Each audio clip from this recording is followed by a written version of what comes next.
Welcome to G5 Jeff TV. Hit the subscribe button, hit the like button, hit the share button as you come on in. Big shout out to the sponsors of the channel, my boy Fast Classic. His mixtape is in the description box. It is absolutely free. Definitely give him a download, give him a listen. And my boy Matt, definitely check his apparel out on IG at We All From. Now, Canelo Alvarez is going to be going up against Sergey Kovalev at 175 pounds, November 2nd, 2019. No rehydration clause, none of that. This is at the full 175-pound limit. And Canelo Alvarez and Oscar De La Hoya, Golden Boy Promotions, they made a fool out of me.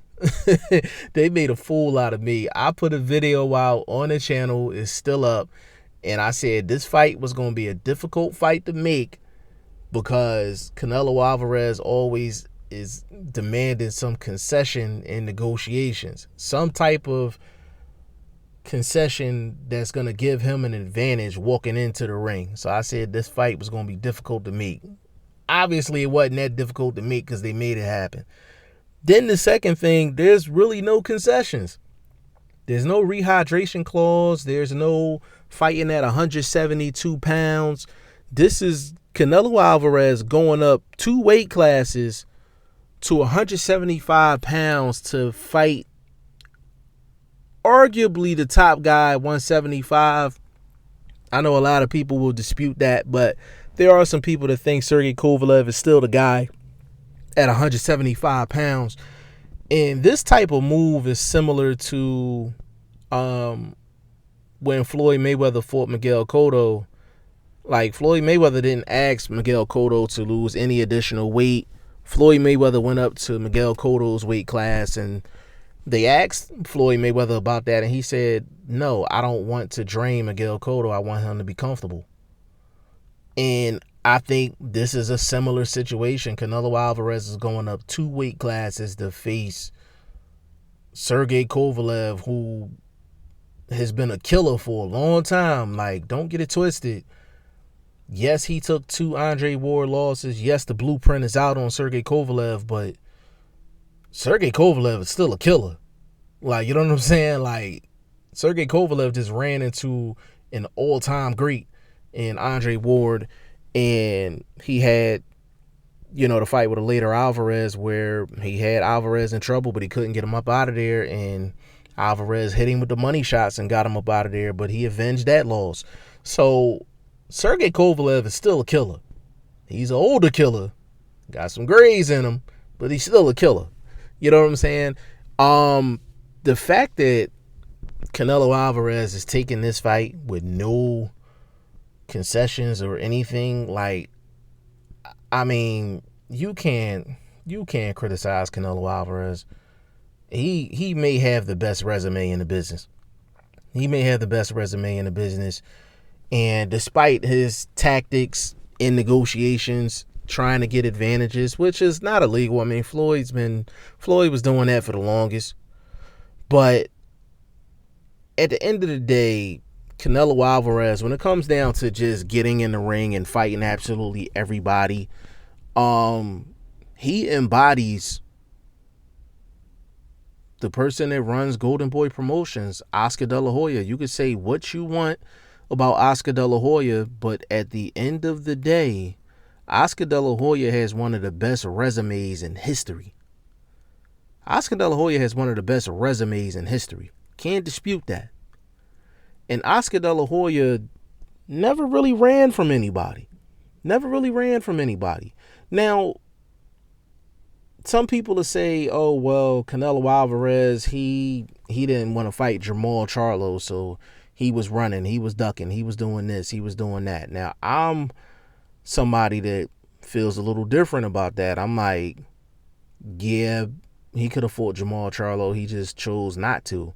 So it's not like he was running from Jermall Charlo to fight some cream puffs. Like, he ran from Jermall Charlo to fight Sergey Kovalev. Like, I'm sorry, going up 2 weight classes to fight a puncher like Sergey Kovalev, that's more dangerous than fighting Jermall Charlo. I'm sorry. That's more dangerous than fighting Jermall Charlo.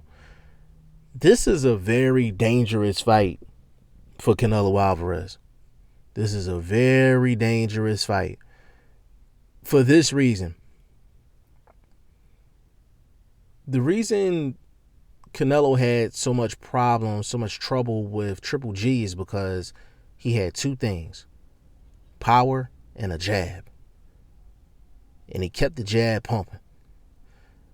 Kovalev has power and a jab. Kovalev's jab straight right hand is top 5 in the business. Top 5 in the business. That jab straight right hand gets the job done damn near all the time. And Sergey Kovalev is one of the best 175 pounders out here, and he's been one of the best 175 pounders for the past 6, 7, 8 years. I mean, he's been in the top 3 at 175 for a very long time. There's a reason why he's called the Crusher. There's a reason why Sergey Kovalev gets his guys up out of there. And the two things that give Canelo Alvarez problems the most is guys that move around a lot and guys that have a consistent jab.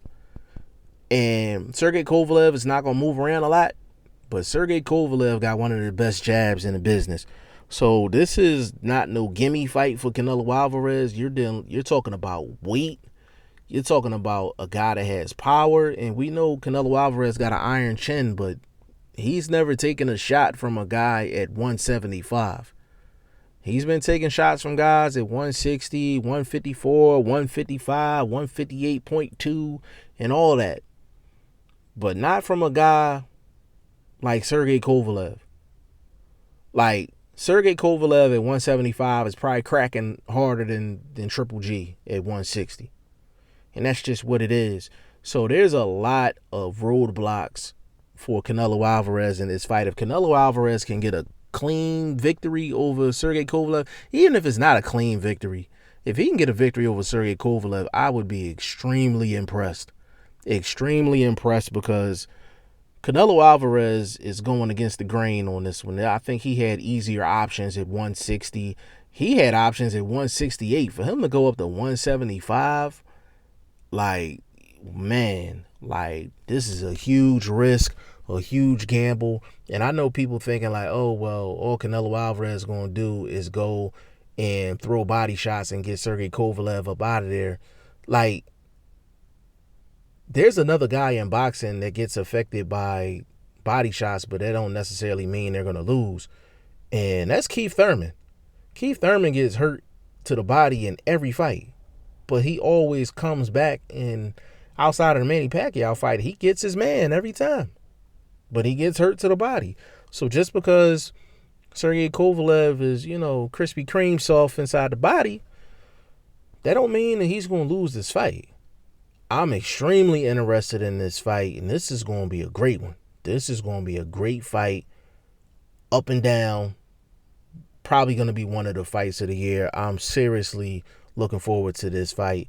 Big shout out to Canelo Alvarez, Golden Boy, The Zone. Big shout out to Sergey Kovalev. And this is going to be a good one, November 2nd. Y'all let me know what y'all think in the comment section. G5 Jeff TV. Hit the subscribe button. Hit the like button. Please share this video. Support your boy. Support good content at all times. I appreciate y'all. Peace.